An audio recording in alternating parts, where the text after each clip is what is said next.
22 वर्ष के युवा उत्तराखंड में सरकारी नौकरियों को लेकर के उत्तराखंड अधीनस्थ सेवा चयन आयोग ने पिछले कुछ सालों में बेहतरीन काम किया है, लेकिन इसी के साथ साथ कुछ जो गड़बड़ियां आई उनको साफ करने के लिए और एक पारदर्शी व्यवस्था बनाने के लिए खुद मुख्यमंत्री ने पूरे यूकेएसएससी को रीसफल किया। और अभी हमारे साथ मौजूद हैं जीएस मारतोलिया जी, जो कि नए अध्यक्ष हैं यूकेएसएससी के। बातचीत करते हैं कितना हम सुधार पाए हैं व्यवस्था को, कितना पटरी पर व्यवस्था वापस आई है। मारतोलिया जी, जिस तरह से हमने देखा कि पिछले 2-3 महीनों में लगातार आप लोग काम कर रहे हैं और चीज़ों को सुधारने का काम कर रहे हैं, तो कहाँ तक अब हम पहुँचे हैं सर?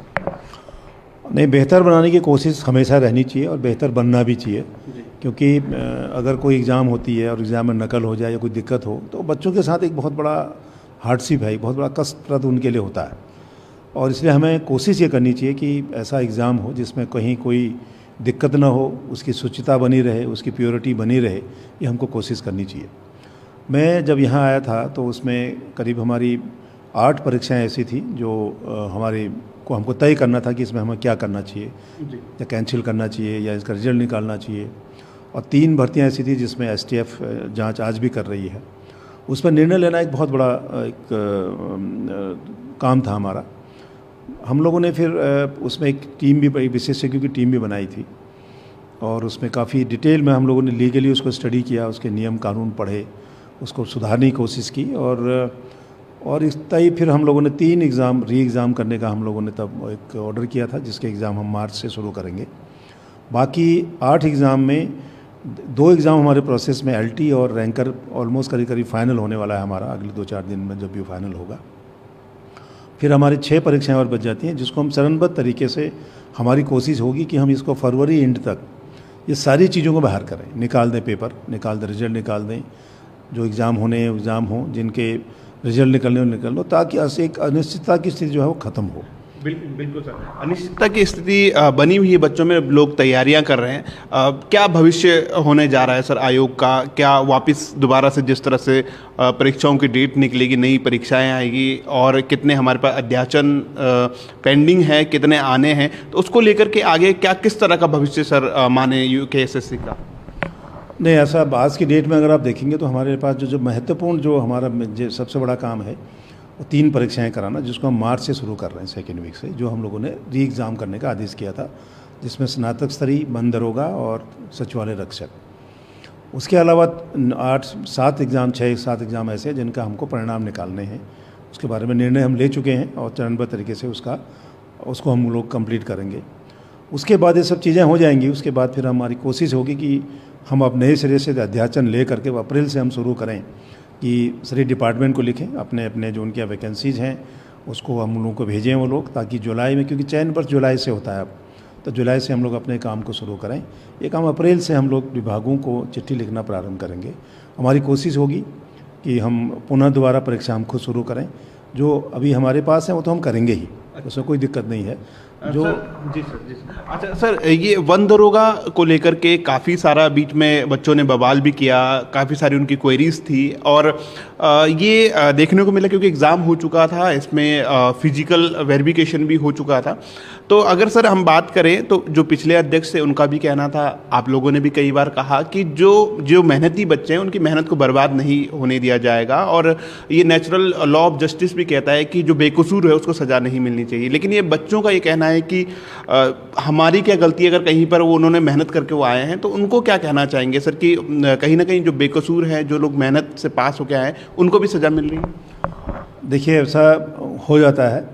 मेरे ख्याल है जितने भी, जैसे हमारे स्नातक स्तरीय की बात भी करें, अगर आप सचिवालय रक्षक की बात करें, उसमें वन दरोगा भी है, एक भी बात करें, सब जगह यही है।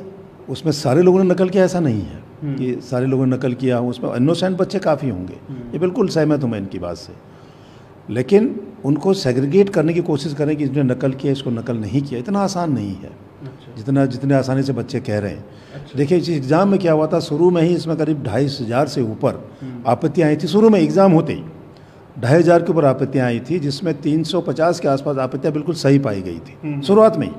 तब से इसमें डिस्प्यूट होता रहा, इसमें लोग कोर्ट भी गए थे। ये चलता रहा शुरू से ही, और ठीक बात है, उनका ये कहना है कि साहब हमने मेहनत की। मैं मानता हूँ उनकी मेहनत बेकार चली गई है, क्योंकि दोबारा एग्ज़ाम होगा। लेकिन मेरा अभी भी मानना है कि अगर लड़का मेहनती है, होशियार है, तो फिर सिलेक्शन होगा उसका। इसलिए इन सब चीज़ों से हतोत्साहित, इससे परेशान होने के बजाय, इससे निराश होने के बजाय अगले अच्छे भविष्य के लिए अच्छे तैयारी के साथ बच्चे करेंगे मेहनत, तो उनके मेहनत का फल उनको ज़रूर मिलेगा। सर ये बच्चे जो हैं बार बार इस चीज़ को कहते हैं, हम लोगों से भी, मीडिया के लोगों से भी ये सवाल करते हैं कि आप लोग सवाल पूछते नहीं हैं इस तरह से। इनका ये कहना था कि सेग्रीगेशन की प्रक्रिया में क्या समस्या है, जबकि पैरेलल इसके और भी जो परीक्षाएं हुई उनमें सेग्रीगेशन हुआ, इसी परीक्षा को यूपी ने कराया, वहाँ पे भी सेग्रीगेशन हुआ, माउस पैटर्न, सीसीटीवी कैमरे देखकर सेग्रीगेशन किया जा सकता था, और पहले भी कई बार कहा गया। सेग्रीगेशन में क्या तकनीकी समस्या आई सर, जो आप बताना चाहेंगे बच्चों के सवाल, जो उनके आशंका, उनका जवाब देना चाहेंगे? देखिए, सेग्रीगेशन करना सबसे बड़ा काम तो मतलब कमीशन का सीधे नहीं रहता है। अच्छा। क्योंकि जब तफ्तीश हो रही किसी चीज़ की, तो तफ्तीश में तय भी हो जाएगा किसने किया किसने नहीं किया। नकल इतना बहुत आसान नहीं है। हमने एसटीएफ से भी बात किया था, और देखिए कुछ तो बिल्कुल प्रूवन है कि इन लोगों ने किया, कुछ सस्पिशियस हैं, संदिग्ध बच्चे भी हैं उसमें, जिनका एड्रेस नहीं पता मुझे। तो उन लोगों के बारे में कौन सेग्रीगेशन करेगा, उनको सेग्रीगेट कौन करेगा? तो अगर 1% भी अगर किसी एग्ज़ाम की पवित्रता भंग हो गई, उसकी शुचिता खराब हो गई, तो मेरे हिसाब से, और हमें नहीं, फिर उसके हिसाब से हमें इवन कानूनी जो पुराने जजमेंट को आप देखेंगे, अगर कहीं पर थोड़ी भी गुंजाइश में अगर किसी एग्ज़ाम के ऊपर क्वेश्चन हो गया, और तो उसमें हमें उसका बेस्ट ऑप्शन ये है कि उसका हम री एग्ज़ाम कराएं। और मेहनती बच्चों के लिए कहीं भी दिक्कत नहीं है। देखिए, सबसे बड़ी चीज़ है कॉन्फिडेंस, विश्वास किसी संस्था के ऊपर क्या होगा। अगर आपने एक बच्चा भी अगर गलत भर्ती हो गया, तो वो पूरे 60 साल तक आपको तंग करेगा, जिसको गवर्नमेंट की पॉलिसीज़ को डिलीवरी करनी है, गवर्नमेंट की पॉलिसीज़ को इम्प्लीमेंट कराना है। जो आदमी एक बच्चा भी अगर गलत तरीके से भर्ती हो गया, तो कोई काम नहीं करेगा। अब आज क्या हो रहा है कि पुलिस के सब इंस्पेक्टर में लगाए थे 20 लोग, बेचारे 20 लोग सस्पेंड हो गए अभी लड़के, रडार में नकल किया इन लोगों ने। और वो विभाग के लिए कितने अच्छे थे नहीं थे, आप पता लगेगा कि वो 20 बच्चे क्या अच्छे लड़के थे या नहीं थे। शॉर्टकट भर्ती हो गया तो इसका मतलब उनके नॉलेज भी उतना ही कम होगा उनके पास, उनका पूरा फिल्टर हो गया। लेकिन वो नौकरी कर रहा है, उसको जानकारी नहीं है। अगर बिल्कुल नकल करके आएगा तो उसकी उतना ही उसकी नॉलेज भी कम होगी। तो ये चीज़ें नहीं आनी चाहिए। अगर किसी जहाँ थोड़ी सी भी शक की गुंजाइश हो गई, तो सेग्रीगेट करना बहुत आसान नहीं है। इवन इसमें जो इनका, जैसे पुराने अध्यक्ष जी का कहीं स्टेटमेंट पेपर में पढ़ रहा था मैं, कि सेग्रीगेट कर सकते हैं ऑनलाइन एग्ज़ाम को। ये भी 50,000 बच्चों का सेग्रीगेट, उनके बिहेवियर को, उनके एक्टिविटीज़ को चेक करना इतना आसान काम नहीं है। 50,000 के बिहेवियर चेक करना इतना आसान नहीं है। वो 50,000 बच्चे ये सभी का तो होगा जो बैठे, उनका हर आदमी का चेक करिए ना। फिर ये भी कह रहे सर कि पूछताछ भी इनसे नहीं, पूछताछ की तो ज़रूरत ही नहीं है। देखिए, हम ये कह रहे हैं कि अगर आपका क्वेश्चन हो गया कि साहब आपने नकल करा दी या आपने उनको पेपर पहले बता दिया, तो ये कैसे तय करेंगे इसने क्या? तो उसमें तो फिर यह है कि इंडिविजुअल कैंडिडेट के बिहेवियर को चेक कराएं। वो संभव है, लेकिन 50,000 को चेक करें संभव नहीं है। और किस एग्ज़ाम में हुआ, कहाँ हुआ, ये संभव नहीं है। और पुराने अध्यक्ष ने ठीक कहा, अगर वो कर सकते तो उनको करना चाहिए था। ये तो जब उनके समय एग्ज़ाम हो गए थे तब सेग्रीगेट हो गए होते, तो इतनी प्रॉब्लम नहीं आती। लेकिन मेरा जो अपना माना है, जो मैंने कानूनी रूप से लीगली उसका एग्जामिन किया मैंने काफ़ी डिटेल में, हम लोगों ने करीब सुप्रीम कोर्ट, हाई कोर्ट के हज़ारों केसेस, मतलब कई 100 केसेस हम लोगों ने स्टडी किए हैं। और मेजॉरिटी केसेस में और री एग्ज़ाम दोबारा इवन पूरी विज्ञप्ति ही कैंसिल की गई है। लेकिन हमारे उत्तराखंड हाई कोर्ट का एक आदेश है, जिसमें पटवारी जो शुरू वाला हुआ था हमारा 15 में, उसमें बहुत अच्छा था। उन्होंने 2 ऑप्शन दिए थे कि पूरी नई विज्ञप्ति निकले। नई विज्ञप्ति में क्या होगा कि दोबारा फॉर्म भरेगा, उसमें कई लोग एज बार भी हो सकते हैं। दूसरा ऑप्शन ये था कि हम उन्हीं बच्चों का एग्ज़ाम करें जो उसमें अपीयर हुए थे। और बेहतर ऑप्शन जो मुझे लगा कि उन्हीं बच्चों के एग्ज़ाम होने चाहिए जो इसमें अपीयर हुए थे, ताकि उनको दोबारा फॉर्म नहीं भरना पड़ेगा। किसी को एज बार हो जाए उससे उसको दिक्कत नहीं होगी, और कंपटीशन भी उन्हीं बच्चों में होगा जो पहले थे, उसमें संख्या नहीं बढ़ेगी। नया विज्ञप्ति निकालते हैं, हर सभी देंगे, मतलब सभी देंगे फॉर्म भरा था, जिन्होंने जो अपीयर हुए थे तब, जो दरोगा वाले में। अच्छा, उस समय की बात कर रहे हैं? उस टाइम नहीं, अभी भी बात कर रहा हूँ। इसमें वही बच्चे अपीयर होंगे जो उस टाइम प्रेजेंट थे। उस टाइम 2.5 लाख बच्चे थे, तो 1.5 लाख नहीं, 1.5 लाख ही बैठेंगे, 2.5 लाख नहीं बैठेंगे। जो अपीयर जिन्होंने एग्ज़ाम दिया उन्हीं लड़कों को इसका मौका मिलेगा। और मेहनती बच्चों को देखिए दिक्कत अभी भी नहीं है। अगर वो मेहनत कर रहा है, बच्चा निकलेगा। और कुछ ऐसे भी लोग मिले हैं मुझे, अभी बीच में ऐसे मिलते रहते हैं कि साहब जो ये कहते हैं साहब सारी भर्तियों को कैंसिल करो, वो उनका तर्क कुछ और रहता है। हर अपना अपना तर्क है, अपना अपना सोचने का तरीका है। लेकिन मेरा ये मानना है कि जहाँ पर कोई प्रॉब्लम नहीं है, जहाँ पर कोई दिक्कत नहीं है, जहाँ पर कोई शक शुबा की गुंजाइश नहीं है, हमने पूरे ट्रेंड चेक कर लिए हैं लोगों की, नंबर कितने हैं, कहाँ हैं, पीछे उसका बैकग्राउंड क्या, सब चेक कर लिया हम लोगों ने। जहाँ ऐसा नहीं है, जहाँ कोई डाउट नहीं है, वहाँ रिजल्ट निकालने में कोई तकलीफ नहीं होनी चाहिए, हम वो काम कर भी रहे हैं। अच्छा सर, एक लास्ट पॉइंट जो इनका ये कह रहे थे कि एसटीएफ ने कोई रिपोर्ट अपनी नहीं दी उस तरह से, क्योंकि जांच चल रही थी। और दूसरा ये भी पॉइंट ये हमेशा रखते हैं कि इतने समय में परिस्थितियाँ बदल जाती हैं किसी के, जब वो तैयारी उस समय कर रहे थे, अब जब तैयारी कर रहे हैं, कहते हैं समय बदलता है, तो उस सवाल का किस तरह से जवाब देना चाहेंगे?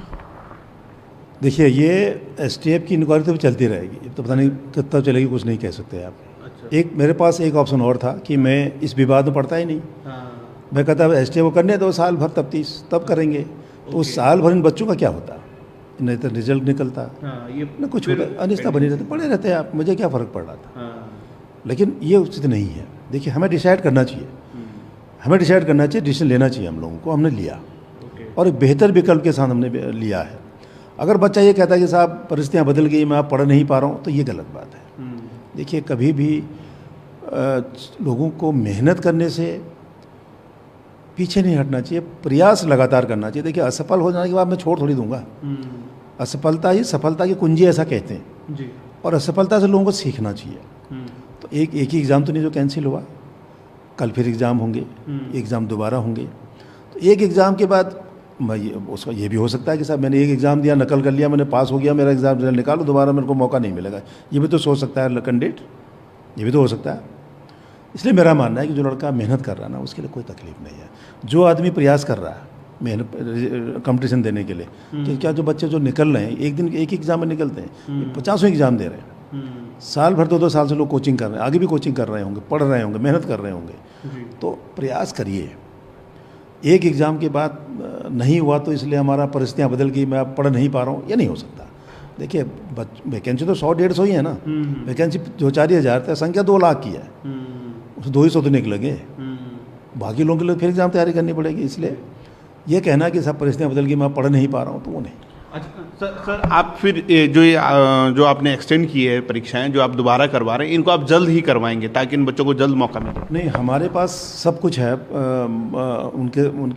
उनको कुछ नहीं करना है। एडमिट कार्ड भी हमारे पास हम लोग बना रहे हैं। हम लोग मार्च 2nd वीक से शुरू कर देंगे। अच्छा, ये कितनी परीक्षाएं सर? 3 परीक्षाएँ हुई। एक स्नातक स्तरीय परीक्षा है, एक सचिवालय रक्षक का है और एक बंद दरोगा का। 3 एग्ज़ाम है। और इसमें कुछ क्वेरीज आई थी कि इसमें कोई सिलेबस चेंज नहीं होगा, जो सिलेबस था वो पहले ही वही रहेगा। अच्छा। और कोई चीज़ इसमें परिवर्तन नहीं। जिस एग्ज़ाम जैसे एग्ज़ाम आपने दिया, हाँ इतना ही है कि बंद दरोगा का हम ऑनलाइन एग्ज़ाम था वो हम नहीं करेंगे, ऑफलाइन करेंगे। उसको भी ऑफलाइन एग्ज़ाम होंगे सारे। अच्छा। ये हम लोग करेंगे, सिलेबस वही रहेगा।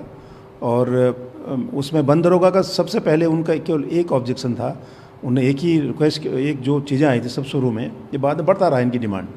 उन्हें ये कहा साहब हमारा जो फिजिकल हो गया, जो लड़के पास हो गए थे, कि दोबारा फिजिकल तो नहीं होगा। तो हमने ये तय कर रखा है कि जो लड़के पास हो गए थे, जिनका फिजिकल नहीं हुआ था, उनका फिजिकल नहीं कराएंगे। इस एग्ज़ाम के बाद हो सकता है कुछ बच्चे नए पास हो, तो उनका फिजिकल होगा। जो एक बार फिजिकल क्लियर किया, दोबारा फिजिकल उनका नहीं करेंगे। ये हम लोगों ने डिसाइड कर लिया था तभी। वही डिमांड थी इनकी शुरू में, फिर बाद में धीरे धीरे बढ़ता रहा। आजकल मुझे लगता है लोग पढ़ रहे होंगे, पढ़ना चाहिए। अच्छा सर, ये आखिरी सवाल आपसे ये है कि जिस तरह से हमने पटवारी परीक्षा यहाँ से यूकेपीएससी को दी है, उसमें भी हमने देखा कि कुछ चीज़ें सामने आई। अब सर, ये जो हमारी तमाम संस्थाएं हैं, कहीं ना कहीं पहले ये था कि यूकेएसएससी और फिर यूकेपीएससी में भी इस तरह की चीज़ें आई। आप क्या देखते हैं सर, एज अ एडमिनिस्ट्रेटिव आप देख रहे हैं आयोग को, किस तरह से ये जो नासूर बन चुका है हमारे समाज में, या फिर हमारे इस तरह की चीज़ें, कैसे सर ये चीज़ें सही हो पाएंगी? क्या इनका स्थायी समाधान किस तरह का है? देखिए, स्थायी समाधान तो वही है कि हम कितनी गोपनीयता से एग्ज़ाम कराएं, और हमारे अंदर जो हमारे पास जो काम कर रहे हैं, हमारे सिस्टम में जो हैं, वो चाहे हमारे कमीशन के लोग हों या हमारे प्रेस के लोग हों, या जो हम कोई आउटसोर्स एजेंसी जो एग्ज़ाम हमारी मदद करती हैं, वो कितनी ईमानदारी से वो काम करें, कितनी गोपनीयता से वो काम करें, बड़ी चीज़ है। और कमीशन के आदमी की सबसे बड़ी जिम्मेदारी ये है कि वो जो परीक्षा से जुड़े लोग हैं, वो कितने पारदर्शिता से, कितनी ईमानदारी, कितनी से काम, सत्यता ही सबसे बड़ी चीज़ है कि वो ईमानदारी से काम करें। और कोशिश वही होनी चाहिए हमारी, ईमानदारी से काम करें।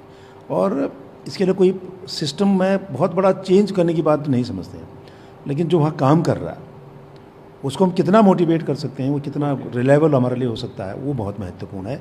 आदमी की पहचान करनी है, मशीन की नहीं। आदमी जो काम कर रहा है उसकी वो किस मनोदशा में काम कर रहा है, उसका क्या बिहेवियर है या वो क्या कर रहा है, उसकी चीज़ों को वॉच करते रहेंगे तो काम ठीक होंगे। और मैं ये मानता हूँ कि हर आदमी ईमानदारी से काम कर सकता है। उसके वो खुद को तय करना होगा जो सिस्टम में लगे हैं कि मैं बेईमानी नहीं करूँगा, और उसके लिए आदमी ही तय करेगा। अभी भी हम बता रहे हैं आदमी ही तय करेगा हमारे अंदर कितनी इस बात का है कि हम ईमानदारी से। देखिए अभी भी देखिए पब्लिक सर्विस कमीशन में उस आदमी ने कर दिया जो उससे सबसे नज़दीक से जुड़ा रहा। हमारी कमीशन में कम से कम जो सबसे नज़दीक जुड़ा वो इन्वॉल्व नहीं रहा। प्रेस ने किया बदमाशी, सिस्टम ने बदमाशी की, और लेकिन यहाँ के परीक्षा वाले डायरेक्टली अभी तक किसी इन्वेस्टिगेशन में मिले नहीं कि हमारे परीक्षा नियंत्रक ने कर दिया, हमारे बाबू ने, ऐसा नहीं था। तो इसलिए हमारी लोगों की इंटीग्रिटी उसी हिसाब से अच्छे कोटि की हो, उसका हमको प्रयास करना चाहिए। और बेहतर एग्ज़ाम करने के लिए कोई सिस्टम ऐसा फुल प्रूफ सिस्टम या कोई फार्मूला नहीं है। सिस्टम वही है कि आदमी व्यक्ति पर आधारित रहना पड़ेगा, व्यक्ति को पहचानना पड़ेगा, तभी एग्ज़ाम हो पाएंगे। और सिस्टम में जो बाकी जो सपोर्टिंग सिस्टम में जो इन्वॉल्व है उनको देखना पड़ेगा। और उसके लिए देखिए अभी जैसे बाद में कि अभी आज पेपर में था कि इंटेलिजेंस की विंग भी लगेगी, ये सब चीज़ें पब्लिक सर्विस कमीशन में चली आ रही हैं। ठीक बात है, हमें जो इस महत्वपूर्ण कार्य में रहते हैं एक दूसरे की भी अभी सूचना और निगरानी करनी चाहिए। मेरी निगरानी सचिव करे, सचिव की मैं करूं, मेरी परीक्षा नियंत्रक करें, एक दूसरे की निगरानी तो कर सकते हैं। बिल्कुल। जैसे हमारे बाहर गार्ड लगी रहती है तो मैं राय वालों को कहा, रायपुर को, कि भाई इनको चेक करो, तो उनका भी चेकिंग हो जाता है, वो कांस्टेबल की चेकिंग हो तो वो भी गश्त कर रहा है, दोनों एक दूसरे की क्रॉस चेकिंग भी हो जाती है। तो हमें फाइनली काम तो आदमी से लेना, और आदमी को छांटना, आदमी को पहचानना एक बहुत बड़ी कला भी है और बहुत बड़ी जिम्मेदारी भी है। और सिस्टम ठीक बात है, बाकी नियम कानून है। हम लोग जो हमारे नियम कानून है उसमें थोड़ा बहुत अदला बदली भी किया हम लोगों ने, और कुछ अलग स्टेट में जा कर के हम लोगों ने कुछ स्टडी भी की है।